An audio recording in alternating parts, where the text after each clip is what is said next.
Hello students, मैं विवेक शुक्ला और आप सभी का स्वागत है इस यूट्यूब चैनल शुक्लास व्यू में। स्टूडेंट्स, आज के इस वीडियो में हम कक्षा 8 संस्कृत का एकादश पाठ हल करने वाले हैं। पाठ का नाम है सुभाषितानी। सबसे पहले पाठ का हिंदी अनुवाद करेंगे, इसके बाद में शब्दार्थ करते हुए पाठ के प्रश्न उत्तर हम हल करेंगे। सबसे पहले हम पाठ का हिंदी अनुवाद करते हैं। परोक्षे कार्य हंतारम प्रत्यक्षे प्रियवादिनम वर्जयेतादृशम मित्रम विष्कुंभम पयोमुखम। अर्थात पीठ पीछे कार्य को नष्ट करने वाले और सामने प्रिय बोलने वाले मित्र को वैसे ही त्याग देना चाहिए जिस प्रकार मुख में दूध लगे किंतु अंदर विष भरे घड़े को हम त्याग देते हैं। अपूर्व को अपि कोशो अयम विद्यते तव भारती व्यय तो वृद्धि मायाति क्षय मायाति संचयात। अर्थात हे विद्या की देवी सरस्वती, तुम्हारा यह विद्या का कोश कुछ अनोखा ही है जो खर्च करने पर बढ़ता है और एकत्र करने पर हमेशा घटता जाता है। बिना वेदम बिना गीतम बिना रामायणी कथाम रामायणीम कथाम बिना कविम कालिदासम भारतम भारतम ने ही। अर्थात बिना वेदों के बिना श्रीमद् भागवत गीता के, बिना रामायण की कथा के, बिना कवि कालिदास के भारत वास्तव में भारत नहीं है। अर्थात इन सब के बिना भारत की कोई पहचान नहीं है। उदये सविता ताम्रस्ताम्र एवास्तमेति च संपत्तौ च विपत्तौ च महतामेक रूपता। अर्थात सूर्य उदय होते समय लाल होता है और अस्त होते समय भी लाल होता है। उसी प्रकार महान लोग संपत्ति और विपत्ति में एक समान रहते हैं। उद्यमम सायसम धैर्यम बुद्धि शक्ति पराक्रमम षडेते तत्र वर्तन्ते षडेते यत्र वर्तन्ते तत्र देव सहायक है। अर्थात उद्यम परिश्रम धैर्य बुद्धि शक्ति और पराक्रम, ये जहाँ पर होते हैं वहाँ भगवान स्वयं सहायक होते हैं। नरत्वम दुर्लभम लोके विद्या तत्र सुदुर्लभा कवित्वम दुर्लभम तत्र शक्तिस्तत्र सुदुर्लभा।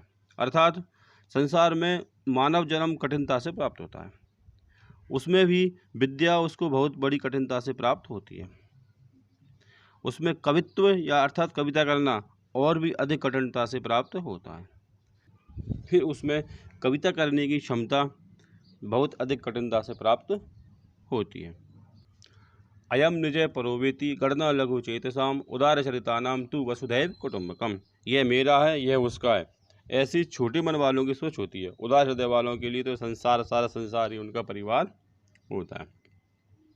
छाया मनवश्य कुर्वन्ति तिष्ठन्ति स्वयं मातपे फलान्यपि परार्थाय वृक्ष सत्पुरुषाय। अर्थात दूसरों के लिए छाया करते हैं वृक्ष और स्वयं धूप में खड़े रहते हैं। फल भी दूसरों के लिए होते हैं, इसलिए वृक्ष सज्जनों के समान होते हैं।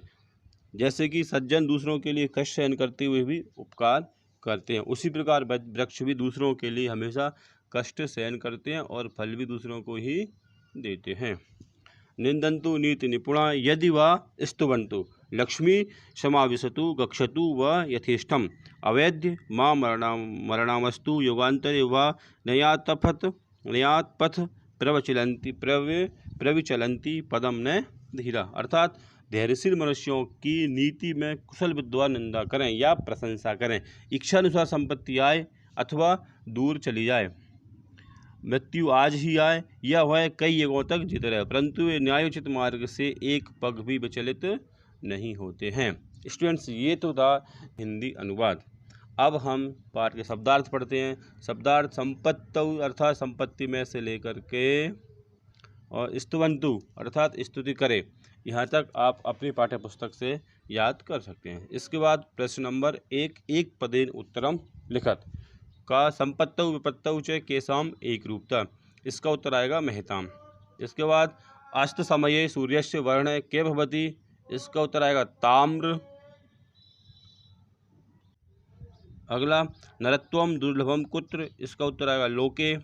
घा केसाम वसुधैव कुटुंबकम, इसका उत्तर आएगा उदार चरितानाम। फिर पदार्थाय वृक्ष कानि यक्षन्ति, इसका उत्तर आएगा फलानि।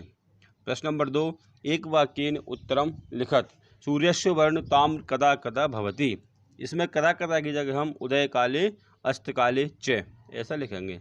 इसके बाद भारतीय कोश कस्मात् क्षम या क्षय मायाति, इसका उत्तर आएगा कस्मात् की जगह संचयात। फिर वृक्षाणाम स्वभाव कीदृश, इसमें हम कीदृशा की जगह पर सत्पुरुष इव ऐसा भरेंगे। इसके बाद न्यायत पद पद्मपि के न विचलंती, इस यहाँ पर हम के की जगह पर धीरा शब्द का प्रयोग करेंगे। लोके विद्या कीदृशी, यहाँ पर हम कीदृशी की जगह सदुर्लभा अस्ति ऐसे लिखेंगे तो हमारा उत्तर पूरा हो जाएगा। इसके बाद प्रश्न नंबर 3 संधि विच्छेदम कुरुत। कोशोऽयं कोश है धन अयम, यथेष्टम यथा धन इष्टम, फलान्यपि फलानि धन अपि, युगांतरे योग धन अंतरे। इस प्रकार आप संधि विच्छेद यहाँ से कर सकते हैं। प्रश्न नंबर 4 श्लोकम पूर्यत। बिना वेदम बिना गीताम बिना रामायणी कथाम रामायणीम कथाम और बिना कविम कालिदासम भारतम भारतम ने ही। इस प्रकार आप श्लोक को पूरा यहाँ से कर सकते हैं। इसके बाद प्रश्न नंबर 5 उच्चतम मेलियत। उदय सविता का ताम्रम अपूर्व कोश का तब भारती, बिना वेदम का भारतम भारतम ने ही, न्याय पथ का धीरा, शक्तिस्तत्र का सुदुर्लभा। प्रश्न नंबर 6 अधोलिखित शब्द वाक्य रचनायाम कुरुत। हमें वाक्य की रचना यहाँ से दिए गए शब्दों से करनी है। देव है स्वर्गे अस्ति, व्ययत है विद्या व्ययत है वृद्धिम आयाति, द्रुम है सत्पुरुष इव भवति, लक्ष्मी चंचला भवति, फलानि वृक्षा परार्थाय फलानि यक्षन्ति। इस प्रकार यहाँ से शब्दों का निर्माण कर सकते। स्टूडेंट्स, ये तो था एकादश पाठ का संपूर्ण हल। वीडियो आपको कैसा लगा कमेंट्स करके जरूर बताएं। अगले वीडियो की नोटिफिकेशन प्राप्त करने के लिए चैनल को सब्सक्राइब करके बेल आइकन जरूर प्रेस करें। जय हिंद, जय श्री राम।